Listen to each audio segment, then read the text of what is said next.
Simple and டேஸ்டியாக எல்லாரும் சாப்பிட்ற மாதிரி ஒரு லேஸ் ஸ்பைசி வெர்ஷனாக எப்படி சமைக்கணும்னு நான் உங்களுக்கு கைட் பண்ணுறேன். கடைசி வரைக்கும் பாருங்கள்.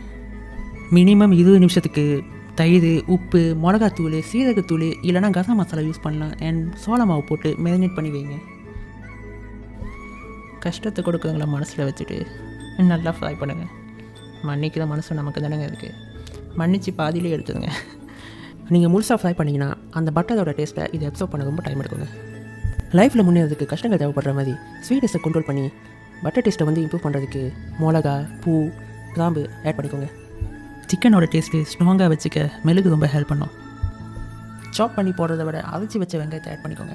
அப்போ தான் அதுலேருந்து ஒரு தனியாக ஒரு ஸ்வீட்னஸ் வெளியாகும். தென் அது பட்டர் சிக்கனுக்கு ரொம்ப ஹெல்ப் பண்ணும். ஒரு 10 நிமிஷம் கழிச்சு ஜிஞ்சர் கார்லிக் பேஸ்ட்டும் தக்காளியும் ஆட் பண்ணிக்கோங்க.